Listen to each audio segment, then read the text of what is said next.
Can you ever plan too much? Never. In this episode of Presto Changeo, I'll take you through the steps I followed to plan for the conversion of the Batwing to a shark nose.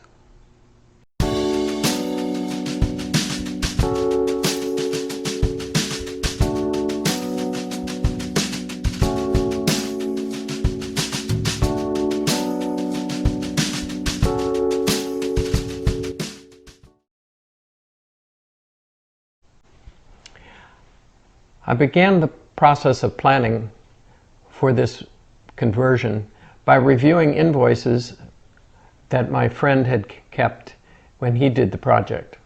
I looked at the list and it seemed that all the parts were not on his list.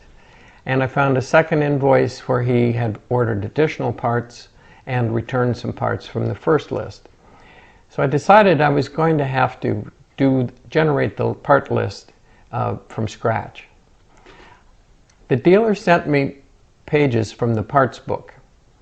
Each section has a picture, an exploded diagram of the parts, followed by a list of the part numbers for each of those parts. I started with the interfering parts list and soon discovered that some of the part numbers were actually included other parts. They were group part numbers. So I had to be careful to not order the component parts and end up with two of some things. I reviewed the outer fairing parts list and listed what I would need there. I looked at the radio mount and how it attaches and what parts were needed there. I knew I would need everything from the instrument cluster that goes on the handlebars. I looked at the instruments list, and of course the gauges could be reused and some of the pieces attached to them. There were some gaskets, etc., and screws that I would have to order.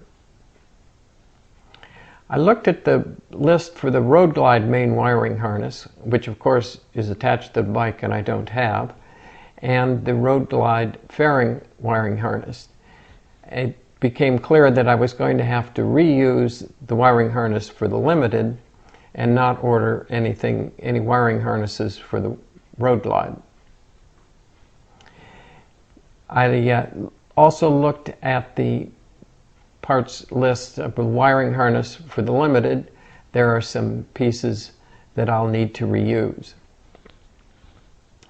I made a full parts list from each of these component lists and then eliminated the parts that were part of another group and eliminated the pieces that I would not need because I would reuse ones from the Limited.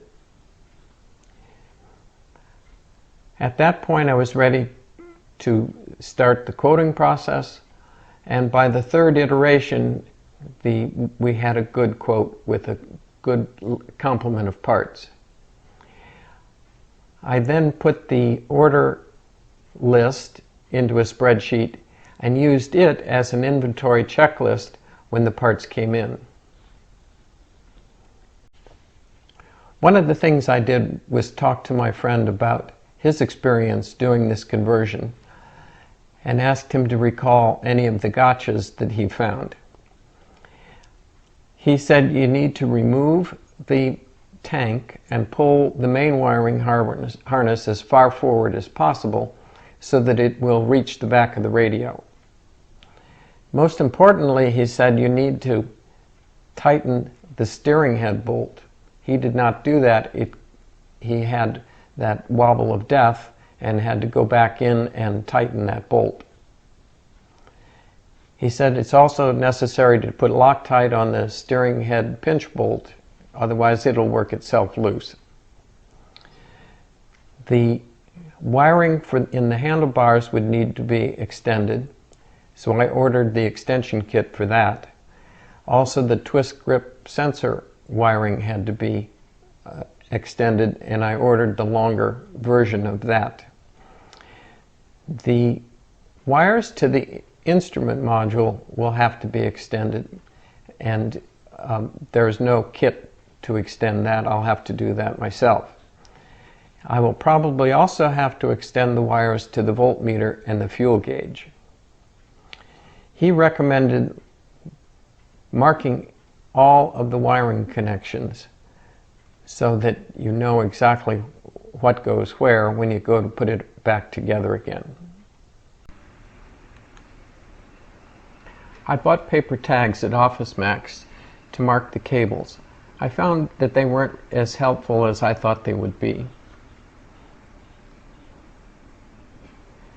I bought a pack of extension wire in 6 different colors to use to extend wiring where I need to. I bought a box of butt splice connectors with heat shrink tubing. And I bought a packet of wire markers to mark individual conductors. I found these markers to be more helpful than the paper tags. After talking with him, I pulled the service manual off the shelf. I have the 2015 Touring Service Manual and reviewed several pages in there and marked them for reference. I'll use them to remove parts from the Limited, and then other pages I'll use as a guide to putting parts on and turning it into a Road Glide. Finally, I developed a project plan in a spreadsheet listing the major steps that I would need to follow doing the disassembly, and then all the steps necessary for assembly. I placed the order and waited for the parts to arrive. In the next episode of Presto Changeo, I'll do some unboxing.